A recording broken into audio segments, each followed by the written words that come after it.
Hi, how are you? Not too bad, thank you. Spurs fans on Twitter last night, they were like kids on Christmas Eve. You can't have avoided to see all the speculation about Gareth Bale, and I know that players talk. Have there been messages on players' WhatsApp groups about the potential of Gareth Bale coming back? No, nothing on the WhatsApp group. Obviously there's a lot of speculation, and we're all nowadays it's impossible not to see it, but it's not really for me to speculate on. Just generally speaking, when a player of that stature, somebody who's won 4 Champions Leagues, walks into the dressing room, how much of a lift could that potentially give the entire squad? I don't know, because I think he's still in the Real Madrid dressing room, I don't know. Yeah, I really can't talk about a player from another team. It's really got nothing to do with really with me. So yeah. I appreciate it. Thank you. Let's go to James Sabundra from TalkSport. Hi, Eric. Hello. Eric, how have the squad responded to Sunday's defeat to Everton? Because some of the fallout and some of the comments after the game were quite strong, but how have you dealt with it in-house? Sorry, from who? The comments from? I don't understand. Oh, from the media, from fans. A lot of people were very unhappy following the result. Oh, okay. Yeah. Yeah, we were very unhappy, It's normal. We want to win every game. We're going into every game to try and win. So when we don't, I don't think anyone is more unhappy than ourselves, than I am personally, or the team is. I don't think there's anyone outside of this group that is more unhappy than we are when we do lose. So we're going to look to have an immediate reaction tomorrow, and try and move on from that game. We've got a lot of games. There's no time really to dwell too much on it. We're focused on tomorrow and the really busy schedule we've got. So we can't waste any time. We've just got to get back on it tomorrow. And just finally from me, in terms of that hectic schedule that you mentioned there, in terms of player welfare, in terms of the Euros coming up next summer as well, how concerned are you about the number of games that Spurs potentially have this month? In terms of the Euros, that's a long way away. Football things happen very, very quickly. Things change all the time, so there's no point thinking that far ahead. I'm just really focused on the next game. In terms of our schedule, from a welfare point of view, I think there's obviously no care for the players' welfare from that point of view. Thank you, Eric. Let's go to Darren Lewis.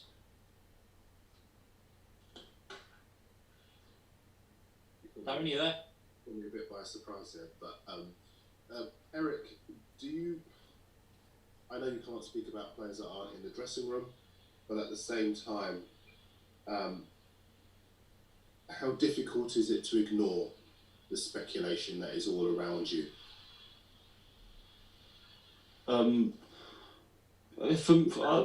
Personally... Sorry, Eric, forgive me.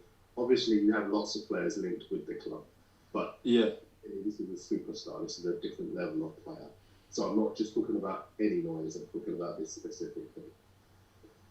Yeah, I'm sure from the fans' point of view, it's obviously, when you're linked to a player of that level, it's obviously extremely exciting for any club. For me personally, it doesn't really affect me in any way. It's not the first time, and it won't be the last time. There's constantly speculation about different people going different places, and lots of different talk in football every day. Every day people are trying to fill the newspapers and the websites and everything. So it's personally, it's quite it doesn't really affect me in any way, really. I'm quite used to it. And just one other question. It was more the manager rather than the media that was was very scathing about the performance last weekend. How have the players responded to that? Yeah, you know, we're men. We're not kids. You know, like when the manager isn't making those comments to try and affect us in a negative way. I think he's just giving his honest assessment of what he felt like how the game went. You know, and we have to accept that, take that on board, and try and change. As I said before, you know, as players, I think we're all very, very self-critical of ourselves and our own performances, and I don't think anyone will be more than ourselves. So we have to be honest with ourselves, and everyone was very disappointed with the result and the performance. And yeah, obviously, you know, with the schedule, you've got to get over it quickly and move on, and that's what we're going to do. And I think the most important thing is the way in which we react. And if you want to be competitive and you want to be a big club, then it's all about the way you react after poor performances and poor results. Thanks, Eric. Thank you. Let's go to Matt Law. Hi, Eric. Hi. Can I just ask you about Dele?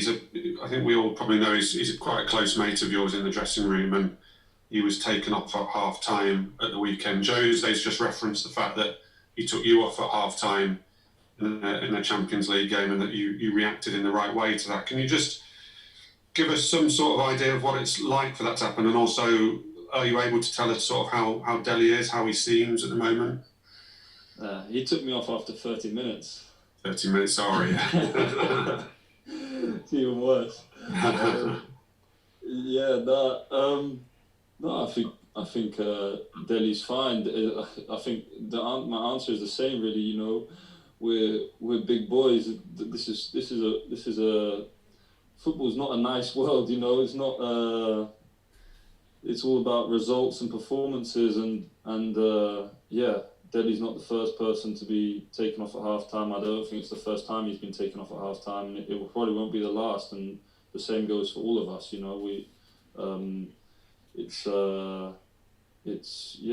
that's a thing that can happen in football. And as I said before, in the same sense, if you want to be a big club, if you want to be a big player, it's about the way you react and the way you take that and move forward with it. And I think, you know, knowing Dele and his mentality, he'll take that in that way and you know, work even harder and try and push on from there. Cheers. Guys, so just waiting time, so we'll go to one with a follow-up. Matt Dunn, Dan Kilpatrick, and then Charlie Eccleshare. Hi, Eric. Yeah, just wondered, when you look around a dressing room, I'm here. Yeah. When you look around a dressing room after a match, like after a result like the one at the weekend, you see the same faces you've seen there for 2, 3, 4 years, 5 years. You've been a close-knit group. Do you need some fresh impetus of some new blood, whether it's Gareth Bale or anybody? Would it really be really useful to the club just to breathe new life into what you guys have already done? I disagree, to be honest. Since I've been back for pre-season and beginning of the season, I feel like there is a lot of new blood in the dressing room. You know, Steven Bergwijn's been here 6 months. Gedson Fernandez, 6 months. Pierre's just arrived. Matt's just arrived. I already feel like it's a very different dressing room to the one that I arrived in when I first arrived at Tottenham. I think there's only Hugo and Harry that are left from that group. Really, I think like Jan and Michel Vorm leaving, they were kind of the last ones of that group. So yeah, I already feel like there's a very different dynamic to the dressing room than last season. But would it, with the news you talking about, does it give an extra buzz to the dressing room when you're trying to lift yourselves? No, the dressing room isn't in a bad place. We've had one game, so it's not in a bad place. I feel like, you know, pre-season was under very difficult circumstances, under circumstances that were new for everyone involved in it. But the mood has been very positive within the group here. You know, I'm still really excited for the season and feel extremely upbeat about the season we're going to have. Obviously, you know, we didn't start in the way we wanted to or that we envisioned, but we still feel like we're in a very good place, and you know, we've got an extremely busy schedule now for this month. So it's all about just trying to be in the best position and take every game as it comes, and we're just fully focused now on the game tomorrow, which is a huge game for us, and that's where all our focus is really, and it has to be there because we need a good result. Thank you, Patrick.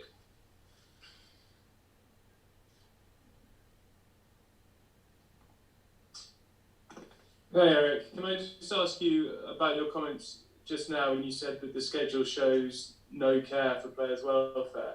I mean, obviously it's so packed. As a team, you know, do you fear that you could come out the other side of this pile up with a few injuries? Is that kind of what you meant? No, I don't mean that we're gonna, you know, I don't know how we're gonna fare with it. I think the depth of our squad is you know, the strongest I think it's been in my time at Tottenham. You know, if you look at the players that were on the bench on Sunday and the players that weren't even in the squad, I think there's fantastic depth in the squad and fantastic quality throughout the squad, and the managers emphasised that it's that, you know, if we want to be successful and we want to win games and go far, this is all about the squad and the squad performing. And I just, if you look at that schedule isn't showing any care for players' physical welfare. Yeah, I think it's common sense really. You try and ask someone to play Sunday, Tuesday, Thursday, Sunday, Tuesday, Thursday, Sunday. It doesn't seem like there is any care for players' welfare in that situation. Yeah. Thanks. Thank you, Dan. Charlie, last question. Hi, Eric. There was just talk there about kind of new players coming in and the dressing room, that sort of thing. One of the guys who has come in is Joe Hart. I'm guessing you know as well from England duty. Yeah, sorry, I missed Joe when I said those names. Yeah, I know, yeah. You mugged him off there. He's not going to be happy. Here's your chance to reprieve. I just wanted to get your thoughts on kind of the impression he's made on the dressing room since coming in. Yeah, he's been fantastic. He's obviously someone I knew beforehand, but the energy that he brings into the building is fantastic. His work ethic, obviously his experience. He's had a fantastic career. Won many trophies. Played in the biggest games. And at the same time, you know, he stayed out after training just now. You know, saving 10 people's penalties and 5 people's free kicks. So that just shows you the type of professional he is, and you know, his willingness to help the team in any way, and you know, that's so important, and you know, it's a fantastic quality to have, especially, you know, with the career he's had,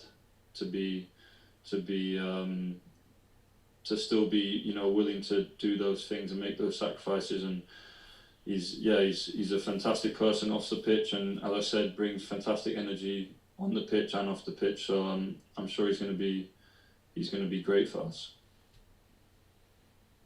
Did you save a penalty for you? Yeah, he did actually, 1 in 4. Thank you very much, guys. Cheers. Thank you.